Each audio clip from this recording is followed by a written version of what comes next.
Bon retour tout le monde, j'espère que vous avez eu une belle pause.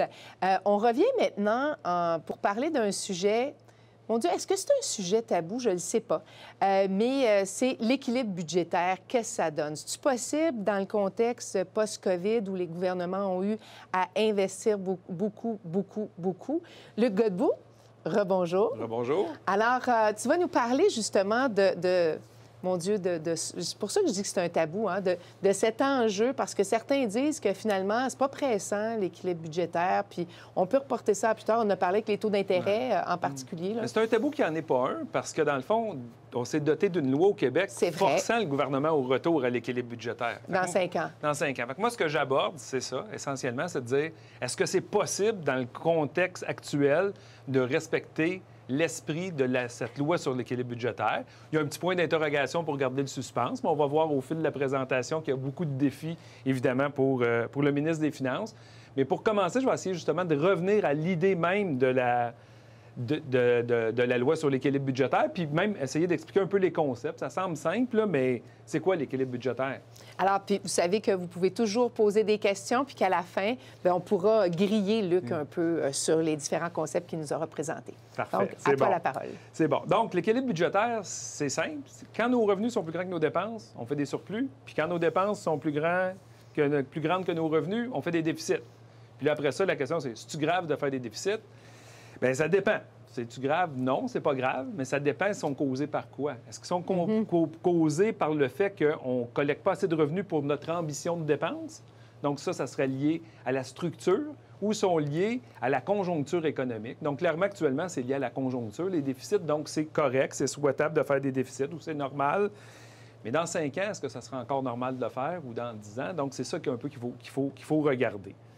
Puis, si on va dans le contexte de la loi, c'est pendant 40 ans consécutifs, le gouvernement du Québec a fait des déficits. Donc, ça n'a pas toujours été mal pendant 40 ans. De la fin des années 50 jusqu'à 1998, 40 années consécutives de déficit, même quand ça allait bien puis quand ça allait mal.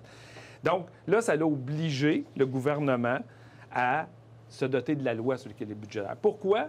Parce que quand on regarde ces 40 années-là de déficit, bien, à un certain moment, les agences de notation se sont un peu tannées. Donc, Moody's, pour ne pas la nommer, en 92 a décoté le Québec. En 95 a de nouveau décoté le Québec. Puis en 96 menaçait pour une 3e fois de décoter le Québec. Donc là, le premier ministre de l'époque, Lucien Bouchard, a dit « ça fera, on va corriger la situation ». Puis comment il a corrigé la situation?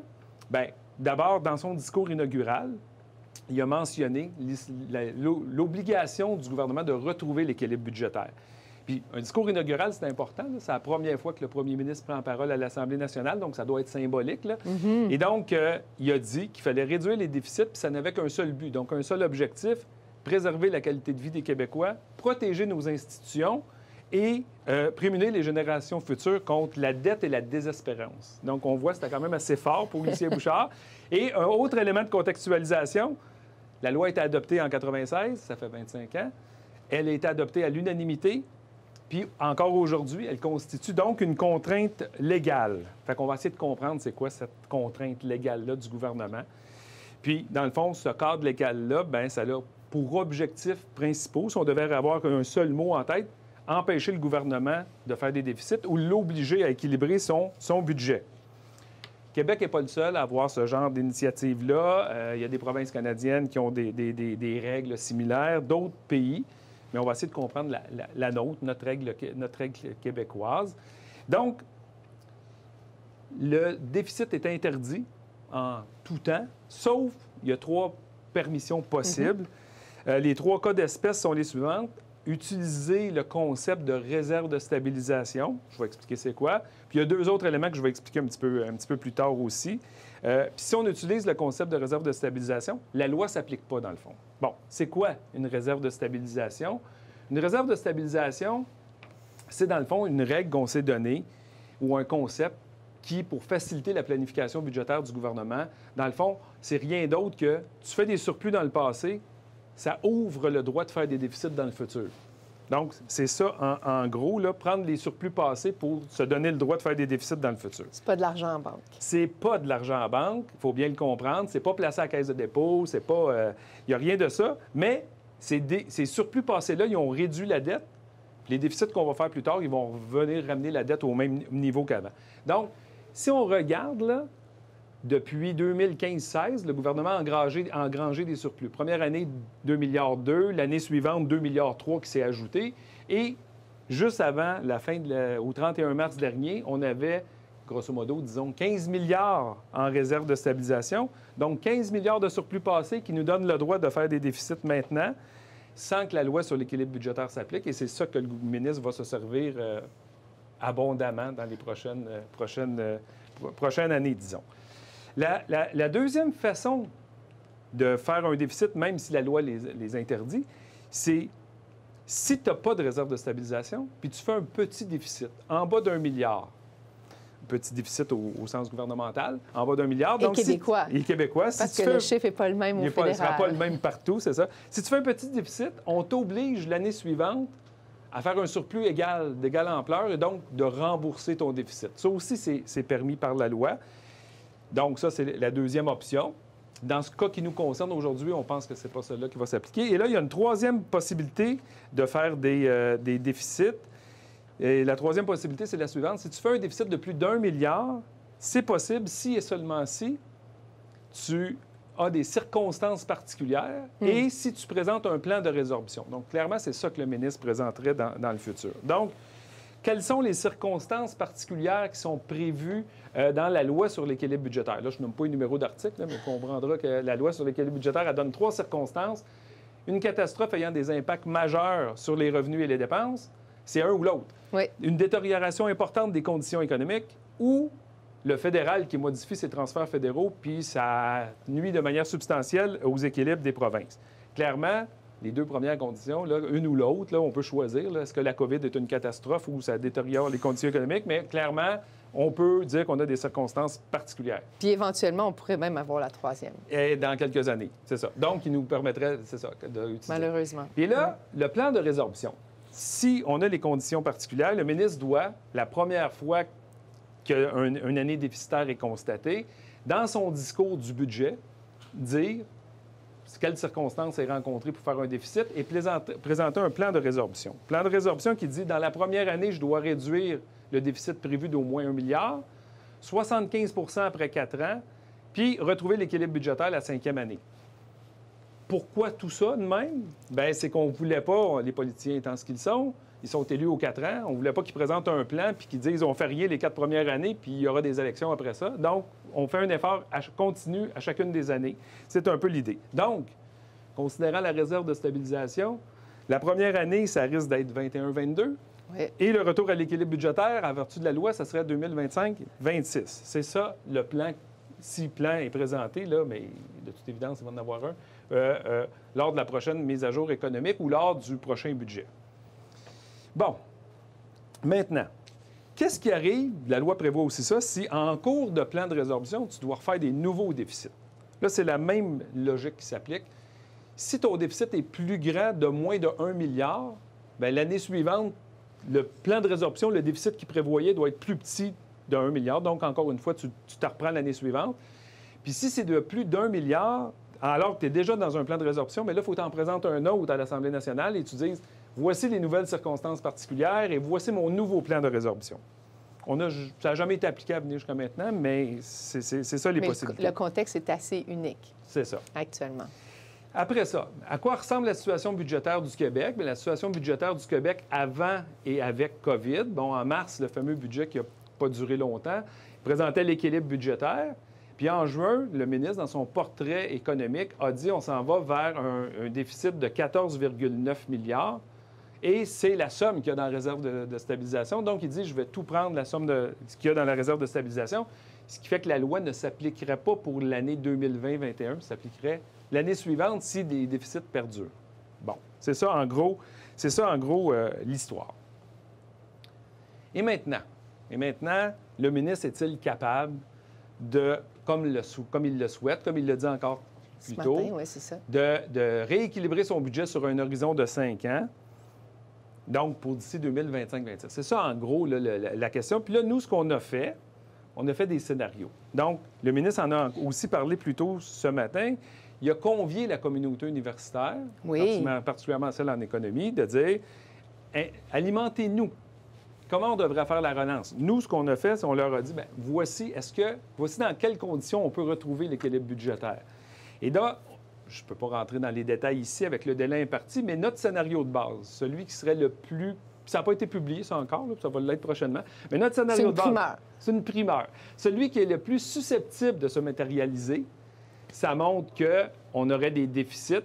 Et en 2025-26, malheureusement, on a toujours 3,2 milliards de déficit. Donc, on n'est pas capable de retrouver l'équilibre budgétaire si nous laissons aller le scénario de base, qui prévoit notamment le maintien des remboursements au Fonds des générations, sans augmenter les impôts ou restreindre les dépenses. Petite question, est-ce que ça, c'est basé sur le 2 de croissance prévu par le ministre? Non, c'est basé sur le scénario le plus probable de se matérialiser, qui malheureusement est un peu plus faible. Ah, d'accord. Mais on voit qu'après 9 ans, grosso modo, moins 200 millions, là, on serait grosso modo à l'équilibre budgétaire. Justement, le ministre table sur une croissance économique plus importante. Alors, on a fait ce scénario-là plus optimiste. Donc, c'est ce qu'il a dit ce matin, un 2 réel, donc un nominal, grosso modo 4 en laissant toutes les autres choses, encore une fois, par ailleurs. On n'augmente pas les impôts, on ne diminue pas les dépenses ou on ne compresse pas les dépenses et on maintient les versements au Fonds des générations. Là, on voit, encore une fois, en 2025-26, l'équilibre n'est pas atteint, moins 1,6 milliard. Mais à ce moment-là, on fait déjà des versements plus importants au Fonds des générations. Mais on voit que les années suivantes, le moins 300, là, déjà une année en retard, là, on serait grosso modo presque à l'équilibre budgétaire. Donc, ça nous montre que même juste le scénario plus optimiste nous aide, mais il n'est pas suffisant pour dire qu'on retrouve l'équilibre budgétaire sans devoir réfléchir peut-être du côté des impôts ou des dépenses. Et là, donc, dans le fond, ce qu'on a dit, le ministre devra avoir une approche un peu pragmatique. Qu'est-ce qui est possible de faire? Bien, nous, on pense, à travers les scénarios alternatifs qu'on a faits, qu'on présentera prochainement, c'est possible de maintenir les versements au fond, c'est possible de ne pas limiter la croissance des services publics, c'est possible de ne pas hausser de manière générale le fardeau fiscal, mais peut-être pas les trois en même temps. Ouh. Donc, il y aura des choix peut-être qui devront être faits. Notre préférence ne serait pas d'explorer la piste limiter la croissance des services publics, ce serait plutôt de dire... On ne dit pas hausse de la fiscalité de manière généralisée, mais des hausses ciblées de manière un peu, sans dire chirurgicale, mais de manière à... Il y a des mesures fiscales qui existent. C'est le bon moment de les évaluer. Si on décidait de les éliminer ou certaines d'entre elles, ça nous donnerait de l'argent pour financer la relance. Puis une fois la relance entamée, ça nous donnerait de l'argent pour faciliter le retour à l'équilibre. C'est un peu ce qu'on aura en tête prochainement. Bon, maintenant... Cette loi-là, est-ce qu'elle est, en dernière partie, là, est-ce qu'elle est adaptée à la situation actuelle? S'il faut l'adapter, ça serait quoi les adaptations à réfléchir pour le ministère des Finances ou l'appareil gouvernemental? Le premier élément, bien, c'est juste un élément à garder en tête. On n'a pas à changer la loi, mais c'est de dire le niveau de réserve. Si on se reporte juste en février dernier, là, dire qu'on avait 15 milliards en réserve de stabilisation, bien que je comprends que ce n'est pas de l'argent en banque, certains trouvaient que c'était bien trop. Là, on voit que le gouvernement, là, avec le scénario de base que je vous présente, risque de faire 35-40 milliards de déficit là, avant de retrouver l'équilibre budgétaire. Donc, on peut peut-être prendre le 15 milliards en considération pour les prochaines fois. Puis, ça nous donne l'idée que c'est correct de faire des surplus lorsque tout va bien pour effacer les déficits lorsque ça ira mal. Donc, c'est de la prévoyance un peu. Le deuxième élément, condition d'utilisation de la réserve de stabilisation. Dans mon esprit, ça me semblait clair. On prend en réserve de stabilisation qu'on fait des déficits puis ça va mal. Mais on a vu dans le passé, l'histoire nous a enseigné qu'un gouvernement pourrait être tenté de faire des baisses d'impôts, arriver à des déficits puis dire « c'est pas grave, j'ai une réserve de stabilisation pour les financer ». Donc, ça aussi, je pense que c'est un bon moment là, pour réfléchir. Si on ne peut pas faire de déficit en vertu de la loi, sauf des circonstances particulières, bien, on ne devrait pas pouvoir utiliser la réserve de stabilisation, sauf des circonstances particulières. C'est logique. Ça me semble logique. C'est ça. Bon. Autre élément de réflexion souhaité dans le cadre de la révision là, de la loi sur l'équilibre budgétaire, c'est le fameux seuil du 1 milliard. Déjà en 1996, avant que la loi soit adoptée, en commission parlementaire, il y avait des députés qui disaient « Oui, mais 1 milliard aujourd'hui, c'est ça, c'est pas indexé. » C'est pas indexé. Donc, effectivement, 1 milliard en 1996, c'est 1 pas milliard la même en chose. 2020, c'est pas du tout la même chose. Et si on l'avait pris en proportion des revenus autonomes, par exemple, Bien, le 1 milliard de 96, grosso modo, c'est 3 milliards aujourd'hui. Donc, je pense qu'il faudrait réfléchir à le mettre en proportion d'un indicateur que je laisse choisir, les revenus, les dépenses, le PIB, peu importe, mais pour que ça évolue dans le temps. Bon, l'autre élément sur lequel on pourrait réfléchir, c'est quand on parle des circonstances particulières, on parle de détérioration des conditions économiques, mais ce n'est pas quantifié, ça. Le ralentissement de 2001 suite aux événements de septembre, la grande récession de 2008, le confinement de mars, avril, mai dernier, ils n'ont pas tous eu la même ampleur. Non. Pourquoi, dans tous les cas, on a le même 5 ans pour retrouver l'équilibre en vertu de la loi? Donc, peut-être faudrait dire, s'il y avait un élément quantitatif qui dit quand le PIB réel, pour une année donnée, se contracte à un point tel qui est plus faible que l'année précédente, là, bien, peut-être que là, on devrait avoir un plus petit peu de marge plus de temps. marge. Je pense que c'est quelque chose qu'on pourrait réfléchir. Puis en terminant, dans le fond, là, la réflexion qu'on doit avoir, c'est 25 ans plus tard, la loi, ça a-tu donné quelque chose? Oui. Bien, la réponse, on le voit avec le graphique, c'est pas mal oui. Après 40 ans de déficit budgétaire, on voit qu'on n'est pas toujours à l'équilibre budgétaire, mais on voit qu'on navigue autour du zéro, des fois un peu au-dessus, des fois un peu en dessous avec les récessions. Et donc, la loi, elle a bien joué son rôle. Et une fois qu'on l'aura adaptée dans les prochains mois, elle devrait poursuivre de son rôle et continuer d'assainir ou de maintenir la bonne santé financière des finances publiques québécoises. Alors, moi, j'y crois. Je pense qu'il faut la maintenir en vie, ne pas la suspendre, mais l'adapter sans doute à la situation actuelle. Oui, parce qu'on se rend compte que dans des temps inédits, finalement, ça nous fait réfléchir sur des législatures comme celle-là, comme des lois comme celle-là qui nous ont permis d'aller chercher certains bénéfices, mais qui, là, sont peut-être pas adaptés à un réel que le législateur ne pouvait pas prévoir. Là. En tout cas, je ne sais pas s'il y avait un législateur qui pouvait prévoir que la crise de la COVID arriverait un jour et que ça aurait cet effet-là. Mais comme ce qui est paradoxal, c'est comme j'avais dit plus tôt en entrée de symposium, c'était on pensait déjà nous présenter ça en mai en disant c'est pendant que ça va bien qu'il faut réfléchir à tous ces changements-là. Incroyable quand même. Puis sans dire qu'on... Oui, il y avait quelque chose de visionnaire. Mais on disait que ça va être beaucoup plus facile d'en discuter quand ça va bien. Là, maintenant, c'est pas possible d'en discuter quand ça va bien, mais on n'a pas le choix d'en discuter pareil. Bien, je pense que oui, puis il faut y réfléchir. Puis il y a quelqu'un qui nous demande justement dans le public, est-ce que le gouvernement fédéral ou d'autres provinces le gouvernement fédéral pourrait avoir une loi sur l'équilibre? Puis est-ce qu'il y a d'autres provinces qui en ont? Il y a d'autres provinces qui en ont, des règles, peut-être pas tout le temps de la même amplitude, là, mais il y a des règles. Tu sais, je donne un exemple. Là, ici, là, si tu fais un déficit, la conséquence est parlementaire, elle est morale. Oui. Là, c'est ce que va dire l'éditorialiste, c'est ce que va dire l'opposition, mais c'est ça la sanction. En Colombie-Britannique, je ne sais pas si ça s'applique encore, là, puis c'est clair que lorsqu'il arrive des récessions, il y a à suspendre là, cette loi-là, mais là-bas, si le ministre des Finances fait un déficit, c'est le Conseil des ministres qui est coupé en salaire, tu sais. C'est ça la sanction. C'est différent, mais on comprend qu'ils vont aujourd'hui, même si la loi, ils vont dire que c'est pas de notre faute, c'est correct. En 2008, ils l'ont dit, c'est quand même pas de notre faute. Donc, la sanction salariale a été suspendue. En fait, ils pourraient dire, lorsqu'il y a un déficit conjoncturel, on le baisse pas, mais structurel, par exemple, là, ça appartient au choix des élus. Là. Puis au fédéral, il y en a eu une loi sur l'équilibre budgétaire. Elle a été votée autour de 2014-15 par la dernière année des conservateurs de Harper. Je me souvenais pas de ça. Elle a été votée. Puis naturellement, en campagne électorale, l'équipe libérale de Justin Trudeau a dit bon, on va faire des déficits. La première geste qu'ils ont fait quand ils sont arrivés au pouvoir, ils ont dit mais comme on fait des déficits, on enlève cette loi-là, ça ne marche pas avec notre concept. Donc, oui, ça peut exister. Et peut-être, sans que ça soit une loi aussi contraignante, au moins une règle, un principe sur quoi qui pourrait être établi.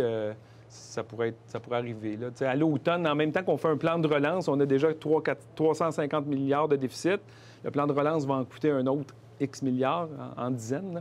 Donc, peut-être qu'on pourrait dire on va se doter d'une règle qui va donner un horizon de retour à l'équilibre ou un horizon d'endettement. Mais on l'a vu, c'est pas dans la philosophie du gouvernement fédéral. Aujourd'hui, on parle plus du Québec, mais le gouvernement fédéral même a comme redéfini le concept même de déficit.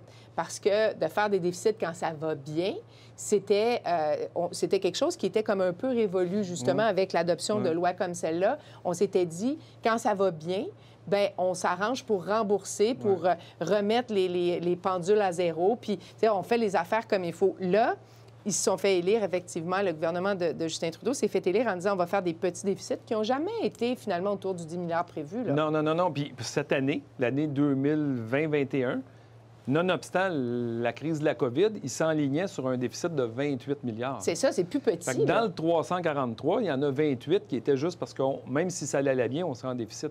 Mais je trouve que la situation actuelle montre les limites de ce concept-là, puis dire non, quand ça va bien, on doit viser l'équilibre. Puis quand on regarde ça, parce qu'un des points qui était présenté dans la loi, c'était la diminution des transferts fédéraux qui pouvait être une raison pour faire un déficit. Quand on regarde l'état des finances publiques au fédéral, on peut se dire qu'éventuellement, puis on l'avait vu dans le temps de M. Martin, c'est là où on a serré la ceinture, c'est là où on a finalement envoyé plus de responsabilités avec pas nécessairement toujours les chèques qui suivaient.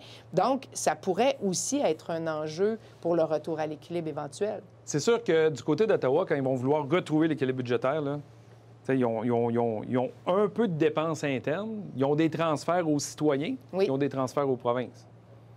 Quand tu es un gouvernement minoritaire, ça fait moins mal couper d'un transfert aux provinces que couper, même majoritaire. La douleur électorale est moins grande dans les transferts aux provinces. Et donc, c'est ce que Paul Martin avait fait pour retrouver l'équilibre budgétaire en 1994. Du côté fédéral, ça avait bien fonctionné. Oui, du côté des provinces, ça avait juste amplifié la difficulté de retrouver l'équilibre budgétaire. C'est ça, ça avait asphyxié les provinces, finalement. Puis alors qu'elles aussi travaillaient un plan de retour avec de moins en moins d'argent qui arrivait du gouvernement supérieur. Fait que ça va être intéressant puisqu'on sait que le Conseil de la Fédération va se réunir dans les prochaines semaines. Puis c'est le Québec qui a la présidence ces jours-ci. Donc, on verra quelle incidence ça peut avoir. L'autre question que moi j'avais, c'est sur le fonds des générations. Il y a des gens qui se disent, dans un contexte comme celui-là, on devrait peut-être se donner congé de faire des paiements au Fonds des générations ou, comme le disait le ministre, pas le calculer nécessairement. Est-ce que ça, bien, on l'a vu, c'est quelque chose auquel vous avez réfléchi. C'est quoi la position là-dessus? Bien, la position actuelle, là, je pense, là, en tout cas, notre position à la chaire, ça serait de dire maintenons les transferts au Fonds des générations. C'est des sommes dédiées qui ont été prévues pour le Fonds des générations. Tout à fait. Pour réduire comme la proportion du ratio, là, c'est ça, dette PIB. Et malgré notre amélioration de l'endettement au Québec, on est quand même là, la deuxième ou troisième province la plus endettée. Là. On est juste derrière Terre-Neuve en dette brute proportion PIB. Là. En tout cas, avant mars dernier, on était juste deuxième là, derrière Terre-Neuve et l'Ontario. Donc, on est encore un poids un peu plus lourd. Donc, moi, je me tiendrais les transferts. Mais est-ce qu'on en tiendrait compte dans le calcul du déficit ou pas? Moi, je pense qu'il faudra le maintenir dans le calcul du déficit, mais peut-être se donner 7 ans. Je préférerais se donner 7 ans pour retrouver l'équilibre au sens des définitions actuelles que de jouer sur la définition puis de dire maintenant, on est à l'équilibre, mais dans le fond, on envoie de l'argent dans le fond, mais dans le fond, on est en déficit du même montant qu'on a envoyé dans le fond. Là. Dans la présentation, il y avait 3 éléments où la chaire dit on peut, par exemple, ne pas hausser les impôts, on peut ne pas réduire les dépenses, on peut, mais pas les 3 à la fois. Ouais. Je sais que ça va venir plus tard, mais quand même, on a un peu de temps, là, puis j'aime ça d'avoir des primeurs des fois dans la vie, là, mais... Qu'est-ce qu'il faut regarder? T'sais, on a vu, par exemple, qu'il y a une étude qui a montré que taxer les plus riches, c'est pas productif. Donc, c'est pas nécessairement comme ça qu'on va être capable d'aller rechercher ce qu'on a besoin. C'est quoi les pistes qu'on peut regarder? Sans dire, là, puis le ministre dit, là, on n'a pas l'intention de couper le service aux citoyens. Donc, 2 plus 2, donc inflation plus 2 % de croissance. À 4 je pense qu'on est quand même là, dans la moyenne de ce qui a été fait dans les dernières années. Bien, moi, je pense que c'est légitime de dire je ne regarde pas du côté de la compression des dépenses. On l'a déjà vu là, dans les années passées, là, puis ce qu'on appelle l'austérité. Ça a eu un prix. C'est dur d'aller couper dans le gras sans que ça fasse mal. On voit que finalement, on est plus souvent dans l'os que dans le gras. Ou on fait mal notre évaluation des programmes. Ça, c'est un autre élément. Ça, moi, un programme de révision systématique des programmes, ça pourrait être une façon... Qui fonctionne bien, puis qu'on bonifie ceux qui fonctionnent bien, puis on diminue ceux qui vont moins bien, ou qui fonctionnent moins bien. Ou on améliore selon l'objectif qu'on s'est donné. Là, c'est ça. Mais bon, fait que ça, mettons qu'on ne regarde pas du côté des dépenses, puis on va du côté des revenus. Pas de hausse généralisée. bon, c'est le choix gouvernemental. Ce ne sera pas nécessairement dommageable de le faire, là, de dire on décide de le faire progressivement. C'est sûr que pas le 1er septembre, là, pas le 1er octobre. Les riches contribuent déjà. Le système il est déjà progressif. C'est quand on veut le rendre encore plus progressif pour aller chercher les milliards requis, si tu vises seulement un petit groupe, ça fait un changement qui est significatif. C'est là que ça monte un peu la limite. Comme il y a eu beaucoup d'interventions gouvernementales dans le cadre de la COVID, notamment du côté d'Ottawa, mais probablement que la solution fiscale, il faut que ce soit un peu quelque chose de masse et non pas quelque chose de juste ciblé. Nous, ce qu'on a exploré, c'est de dire, à l'intérieur des mesures fiscales existantes, est-ce qu'il y en a qui apparaissent moins pertinentes aujourd'hui que lorsqu'elles ont été conçues? Si elles apparaissent moins pertinentes, éliminons-les ou révisons-les. En les révisant, on se dégage un peu de marge de manœuvre. Ça nous donne plus d'argent pour relancer l'économie. Puis dans 2-3 ans, ça va nous donner plus d'argent pour rééquilibrer le budget. On n'a pas d'urgence à les rééquilibrer l'année 2, 3, 4. Là. C'est plus vers l'année 5. Là. Fait que c'est ça. Fait qu'en gros, ce serait ça le plan. Ah, une question, on va en parler, je pense, un peu plus tard, mais parce qu'il y a le directeur du budget qui existe à Ottawa. On nous demande, qu'est-ce que vous pensez d'une organisation indépendante pour évaluer la probabilité, là, on va un peu plus loin, la probabilité que le retour à l'équilibre se réalisera, comme le PBO en Angleterre? Bien, c'est sûr que c'est toujours intéressant d'avoir un point de vue... regard externe. Un regard externe. Là, moi, on en parle cet après-midi là, avec un directeur parlementaire, un ex-directeur parlementaire de Ottawa. C'est toujours intéressant d'avoir un regard externe. On a ce regard externe-là maintenant au Québec une fois tous les 4 ans. Dans le fond, avant de déclencher les élections, c'est le ministère des Finances qui produit l'état des finances publiques, mais il y a un petit œil qui est lancé par le...